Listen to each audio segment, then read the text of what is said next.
अध्यात्म विश्व विज्ञान यूट्यूब चैनल पर उपस्थित सभी प्रेमी मित्र, आचार्य, गुरुजन, मार्गदर्शक, हमारे टीम के सभी सदस्य, टेक्नीशियंस, व्यूअर्स, शेयरकर्ता और सब्सक्राइबर्स, सभी मित्रों का हार्दिक स्वागत समादर करते हैं।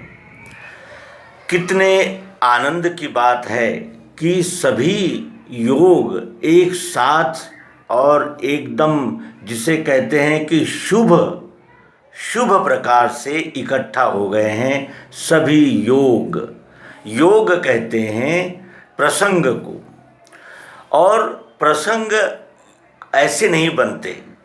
प्रसंग बनने के लिए जैसे बादल का आकाश में आ जाना, फिर वायु का उसे स्पर्श करना, और फिर वो भी हल्के से, ऐसा ना हो कि वो वायु उन बादलों को और आगे बढ़ा दे और दूसरी जगह ले जाए। इन्हें योग होता है वो। वैसा ही ये योग इस जीवन में हुआ है, और इस योग की ओर जब हम ध्यानपूर्वक देखते हैं तो ऐसा लगता है कि हमसे बड़ा भाग्यवान तो शायद ही कोई हो। क्या ऐसा क्या प्राप्त किया है हमने? क्या कोई बहुत सारा ऐश्वर्य है हमारे पास, या बहुत सारे भौतिक साधन हैं हमारे पास, या हम कोई यानी अत्यंत यशस्वी ऐसे कोई धनवान हैं, गुणवान हैं? क्या है? फिर भी हम अपने आप को भाग्यवान कहते हैं। और इस विषय में श्री मायानंद जी चैतन्य इस बात को विनोदपूर्वक लोगों से कहते थे कि ये देखो आ गए भाग्यवान। वो भी जानते थे, लेकिन फिर भी एक विनोद के तौर पर वो इस बात को कहते थे, क्योंकि हम अपने वक्तव्यों में कहते थे कि हम भाग्यवान हैं, और उसी बात को वो एक विनोद की तरह से वो भी कहते थे। लेकिन आज हम विनोद की तरह नहीं कह रहे हैं। आज इस कहने में कोई विनोद नहीं है। ये सही में भाग्योदय है हमारा। भाग्यवान हैं हम। कैसे भाग्यवान है तो जांच करें। सबसे पहले तो हमें मनुष्य का जन्म मिला है। मनुष्य का जन्म, ये मनुष्य भी जीवित है और प्राणी है, और खाता है, पीता है, सोता है। तो इस प्रकार की तो लाखों योनियाँ हैं। 4 खानियाँ हैं, उसमें लाखों योनियाँ चलती है, फिरती है, खाती है, सोती है। लेकिन उन योनियों में ये जानकारी ही नहीं है कि हम आए किस लिए, कर क्या रहे और जाना कहाँ है। वो केवल भोग योनियाँ हैं। भोग लेना ही उनका प्रारब्ध है, और भोग लेना ही उनका लक्ष्य है। उद्बीज से शुरू हुई है बातें, तो उद्बीज में हमें शरीर मिलता है तो और कुछ नहीं मिलता। फिर उसके अनंतर हम आते हैं उद्बीज से स्वेदज में, जो जलचर होते हैं, उसमें हमें शरीर भी मिलता है, इंद्रियां भी मिलती है। फिर हम और उत्क्रांत होकर आते हैं पशु पक्षियों में, जिसे कहते हैं अंडज, जो अंडे से निर्माण होते हैं। और अंडे से निर्माण होने वाले प्राणियों में भी शरीर होता है, इंद्रियां होती है और मन होता है। उसके अनंतर हम और उत्क्रांत होकर जारज खाने में आते हैं, जैसे घोड़ा है, गाय है, शेर है। इस प्रकार जो माता के पेट से पूरे तैयार होकर आते हैं उन्हें उसे जारज खानी कहते हैं। और उस जारज खानी में भी फिर जारज खानी में हमें इंद्रियां, मन, शरीर और ये मिला, और उसके साथ साथ बुद्धि भी मिली है। जारज खाने में बुद्धि मिली है। इसका क्या प्रमाण है? तो कोई भी जो प्राणी होगा उसके आगे आप उसका विरुद्ध आहार डाल दीजिए, चाहे वो भूखों मर जाएगा, लेकिन खाएगा नहीं। इतनी बुद्धि है उसे कि क्या खाना चाहिए। उससे फिर उत्क्रांत होकर जब हम मनुष्य में आते हैं तो हमें विकसित इंद्रियां, विकसित मन, विकसित बुद्धि, विकसित चित्त, ये सब प्राप्त होता है। अब हमें शब्द, स्पर्श, रूप, रस, गंध, इनका इनके विषय में प्रत्यक्ष प्रायोगिक पद्धति से अच्छा बुरा करने का निर्णय ज्ञान मिल जाता है। मन जो रजोगुण, तमोगुण और सतोगुण के रूप में विभक्त है, यानी वो 3 गुणों से कार्य करता है, उसमें के किस गुण के हैं हम, तमोगुणी है, रजोगुणी है या सतोगुणी है, ये जानने का अवसर भी है। और सबसे बड़ी बात तो यह है कि जिस प्रश्न का उत्तर कोई नहीं दे सकता, उस प्रश्न का उत्तर पाने का ये महान अवसर है कि मैं कौन हूँ और ये क्या है। मैं कौन हूँ, ये क्या है, यही प्रश्न है। और यही प्रश्न पूछने और जानने के लिए हम जीवन भर सत्संग करते हैं, सद्ग्रंथों का पठन करते हैं, सच्चरित्र लोगों से मिलते हैं, प्रश्नोत्तरी करते हैं और सदैव ये ध्यान लगा के रहते हैं कि आखिर मैं हूँ कौन। और मैं कौन हूँ ये प्रश्न का जब तक उत्तर नहीं मिलता, तब तक हम चाहे भक्ति, भाव, धर्म, अध्यात्म इसके नाम से कुछ भी करें, वो असफल ही होंगे। और जैसे दिल्ली की ओर जाना है तो हमें उत्तर की दिशा में बढ़ना होगा, दक्षिण दिशा में जाने से हमें दिल्ली नहीं मिलेगी। उसी तरह उसका एक मार्ग है जिससे वो गंतव्य, वो स्वस्वरूप दर्शन का ध्येय लक्ष्य हमारा पूरा होता है। और वो पूरा करने का ही प्रयास सदैव जो सज्जन व्यक्ति है या संत है, संत कवि है, इन लोगों ने प्रखर प्रयास किया कि वो ज्ञान चला जाए। लेकिन मनुष्य का स्वभाव ऐसा है कि वो मधुर दिया उसे और मधुर बनाना चाहता है, रोचक दिया उसे और रोचक बनाना चाहता है। जैसे किसी शरबत में हम चलेगा ऐसा कहते हुए थोड़ा थोड़ा पानी डालते चले जाएंगे तो एक समय ऐसा आ जाएगा कि न वो शरबत रहेगा न वो पानी रहेगा। उसी तरह का हमारा यानी वैदिक कहिए या आध्यात्मिक साहित्य का संसार इतना बढ़ गया कि अब उस ढेर में से वो सत्य की सुई चुनकर लाना हमें असंभव हो रहा है। और इसी बात की ओर आद्य शंकराचार्य निर्देश कर रहे हैं। कहते हैं शब्द जालम महारण्यम चित्त भ्रमण कारणम, चित्त को भ्रमित करने के कारण ही बनते हैं शब्द जाल। शब्द जाल क्या होते हैं? शब्द जाल तभी हो सकते हैं जब उस पर रोचक भयानकता का आवरण चढ़ता जाए, और ये आवरण इतना मजबूत होता जाता है कि फिर कोई ये कहते हैं कि भाई प्रतिमा में ही ईश्वर है, ऐसा कहकर घर के एक कोने में प्रतिमा रख देते हैं और उसके आगे यही संपूर्ण ईश्वर है, यही संपूर्ण परमात्मा है, ये कहकर हाथ जोड़कर प्रार्थना करते हैं और औलादे मांगते हैं, कामना पूर्ति की जाए, ये चाहते हैं। लेकिन वो कण कण में रमने वाले राम को न जानकर क्यों ऐसा होता है? तो क्या प्रतिमा में ईश्वर नहीं है? ईश्वर जब कण कण में है तो प्रतिमा में क्यों नहीं है? प्रतिमा में भी है, होना ही चाहिए। और अध्यात्म विज्ञान सिद्ध करता है कि कण कण में परमात्मा है। ये क्या कह रहे हैं आप? अरे यहाँ का कण कण ही परमात्मा है, परमात्मा के बगैर यहाँ कुछ है ही नहीं। काष्ठ में, पाषाण में, कहाँ नहीं, जहाँ चाहोगे, जहाँ देखोगे वही है। अब ऐसा कहने के बाद तो सर्वसामान्य लोग तो बड़े चकित हो जाते हैं कि ये आप गुरुजी क्या कह रहे हैं, कण कण ही भगवान है। तो क्या गोबर भी भगवान है? क्या ये स्टूडियो ये भी भगवान है? क्या ये कैमरा ये भी भगवान है? ये आप कैसी बातें करते हैं? और भगवान है और ईश्वर है, इसमें भी हम बड़ी गोलमाल कर देते हैं। भगवान कहते हैं ईश्वर का परिचय देने के लिए आने वाले अवतारों को, और हम ईश्वर को ही भगवान कह देते हैं। भगवान आते हैं चले जाते हैं, ईश्वर है, रहता था और रहता ही रहता है। अस्तित्व का नाम ही ईश्वर है। अब ईश्वर है ये कह दिया और सामान्य लोगों ने उसका अर्थ ये कर लिया कुछ लोगों ने कि वो ईश्वर इस विश्व से बाहर कहीं रहता है। कुछ लोगों ने ऐसा कयास लगाया कि विश्व के अंदर ईश्वर रहता है। लेकिन जिन्होंने देखा, जाना, समझा, अनुभव लिया और उस भूमिका से एक रूप हुए, उन्होंने क्या कहा?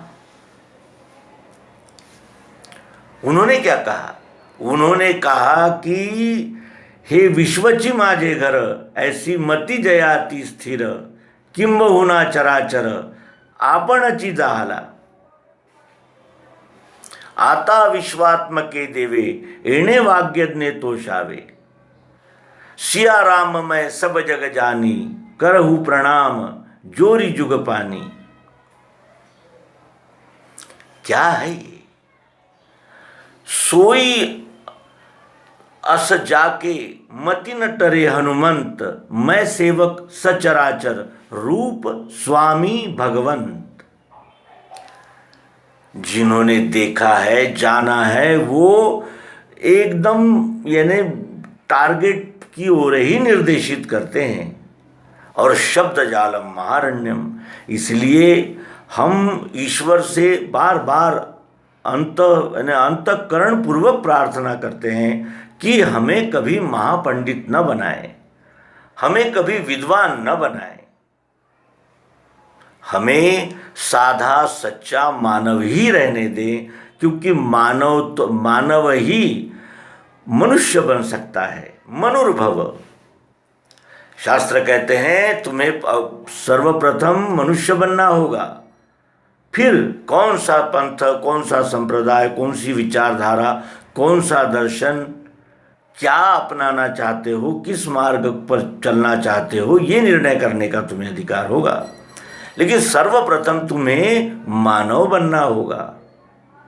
यदि तुम मानव नहीं बनोगे तो फिर तुम्हें संप्रदाय, पंथ ये केवल एक प्रकार की औपचारिकता ही दे सकेंगे, प्रकाश और दिशा निर्देश नहीं दे सकते।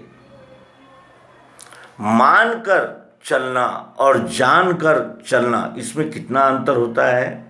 वही अंतर आंखें खोलने में और आंखें बंद रहने में होता है। वही अंतर सद्गुरु मिलन पूर्व काल और सद्गुरु मिलन पश्चात काल इसमें है। सद्गुरु से मिलने से पहले जो हमारा बर्ताव होता है वो एक बंदर, मंकी की तरह होता है। ये विषय, फिर वो विषय, फिर वो विषय, फिर ये इच्छा, फिर वो मनोकामना, और कितनी भी मनोकामनाएं पूरी करे तो भी बगैर समाधान के और बगैर शांति के और बगैर आनंद के। लेकिन ये बोध होने के बाद मनुष्य का जीवन यानी स्थिर होने लगता है, शांत होने लगता है, विचार पूर्वक होने लगता है और सार्थक होने लगता है। उसे ही अध्यात्म कहते हैं। सद्गुरु से मिलना ही हमारे जीवन का एक क्रांतिकारी क्षण होता है और उसी क्रांतिकारी क्षण में वाल्या का वाल्मीकि बनता है, अंगुलीमाल बनते हैं और रत्नाकर का गोस्वामी तुलसीदास महाराज बनते हैं, जिन्होंने रामायण में जिस कवित्व का परिचय दिया वैसा कवित्व का परिचय तो शायद ही किसी को होता हो। ज्ञानेश्वरी नामक रचना 19, 20, 21 साल का बालक कर लेता है और कहता है कि मागी लिया जन्मी मुक्त झालो, मैं पिछले जन्म में ही मुक्त हो चुका हूँ, इस जन्म में तो केवल सद्गुरु आदेश का पालन करने आया हूँ। मुझे श्रीमद् भगवद गीता प्राकृत मराठी भाषा में सुनानी है, इसीलिए मैं आया हूँ। और कार्य समाप्त होते ही अपने परिवार के और अपने मित्र मंडली और अपने गुरुजनों को स्पष्ट रूप से कहता है कि अब मेरे विदा का क्षण आ गया है। जिस कार्य के लिए मैंने शरीर धारण किया था वो कार्य हो चुका है और अब मुझे जाना है। जमीन में एक खड्डा किया जाता है, वो वहाँ बैठते हैं और कहते हैं कि ऊपर से आप शिला यानी जो पत्थर है वो ढक दीजिए, मेरा कार्य समाप्त हुआ। और हम मृत्युशैया पर भी रहते हैं, लेकिन हमारी वासनाएं, कामनाएं पूर्ण होती हुई ऐसा दिखता ही नहीं, चाहे वो कितना भी बड़ा विद्वान हो। ऐसा क्यों होता है? इसलिए होता है ऐसा कि वो जहाँ से इच्छा की उपजना होती है, जहाँ से इच्छा निर्माण होती है, उस केंद्र को पकड़ने से इच्छाएं संतुलित, समन्वित और मर्यादित हो जाती हैं। जैसे गंगोत्री जहाँ से निकलती है वहाँ से उसका प्रवाह अत्यंत अल्प है, लेकिन वही जब नीचे आती है और अलकनंदा और भगीरथी बन जाती है वही गंगा, तो उसका पात्र आंखों में नहीं आता। चाहते हैं कि दोनों किनारे हम यानी फोटो में ले ले, लेकिन नहीं ले पाते, इतना बड़ा विस्तार है। तो वो जो इच्छा निर्माण होने का जो केंद्र है, उस केंद्र पे जब हम पहुंचते हैं तब इच्छाएं हमारे समझ में आती है, इच्छाएं हमें दिखती है। अभी तो हमको इच्छाएं दिखती नहीं, इच्छा की परछाई के पीछे ही हम चलने लगते हैं, और तब हमें अपनी इच्छा दिखती है। इच्छा दिखने पर हम उसका वर्गीकरण कर सकते हैं, और वर्गीकरण में फिर उपयोगिता, प्रासंगिकता, योग्यता और परिणाम, इनका हम विश्लेषण कर सकते हैं और उसके अनुसार अपनी अपनी इच्छाओं को पूर्ति कर सकते हैं। लेकिन यदि हमने उस इच्छा निर्मिति का केंद्र नहीं जाना, तो फिर आगे हमारे लिए तो जैसे कोई व्यक्ति भास करे कि वो देखिए आगे क्या है, वो देखिए आगे क्या है, और कहता हुआ दौड़ता ही चला जाए। ये सारे मत पंथ संप्रदाय निर्माण होने का कारण क्या है? क्यों मनुष्य को ईश्वर की ही तलाश क्यों है? आइंस्टाइन भी प्रार्थना करता है, और गैलीलियो भी प्रार्थना करते हैं, ज्ञानेश्वर महाराज भी प्रार्थना करते हैं, मायानंद जी भगवान भी प्रार्थना करते हैं, और संत महात्मा सभी प्रार्थना करते हैं। प्रार्थना क्यों करते हैं? किस लिए? क्या ईश्वर के बगैर हमारा कोई कार्य हो ही नहीं सकता? आज तो मानव इतना शक्तिशाली हो गया है कि वो कहने लगा है कि ईश्वर की आवश्यकता ही क्या है? कहाँ का ईश्वर? क्या करना है ईश्वर का? इतना अपने आप को सामर्थ्यशाली और बलवान मानता है ये मानव। लेकिन इसका अस्तित्व देखा जाए तो माशी पाखू पाखड़े, मक्खी अपने पलकें झपकाती है इतने समय में, पानी पर तैरने वाला बबूला क्या आयुष्य है उसका, लेकिन वो फूला रहने से अपने आप को उस पानी से अलग मान रहा है। जब उसे अपने जल स्वरूप की जानकारी हो जाएगी तो फिर मैं बना हूँ इसका अभिमान भी नहीं रहेगा, और मैं मिटूंगा इसका दुख भी नहीं रहेगा। और वही संत महात्मा अपने अनंत काव्यों से कहते हैं और हमें जागृत करने का प्रयास करते हैं। कोणाचे हे घर हा देह कोणाचा, आत्मा राम त्याचा तोची जाणे, मितू हा विचार विवेके शोधावा, गोविंदा माधवा याच देही। ये शरीर किसके रहने का स्थान है, और जो यह शरीर में रह रहा है उसका स्वरूप क्या है? क्या ये वो देही इस शरीर के द्वारा व्यक्त हो रहा है, या शरीर ही देही है? शरीर क्या है और शरीरी क्या है? देह क्या है, देही क्या है? इसका विवेक जब तक हम नहीं करेंगे तब तक के हमें अध्यात्म की प्राप्ति नहीं हो सकती। और ये नरदेह का समय लिमिटेड है, संक्षिप्त है, मर्यादित है, अनिश्चित है। इसलिए हमें अवश्य ही निर्णय करना चाहिए। सद्गुरुनाथ महाराज की जय। ओम शांति।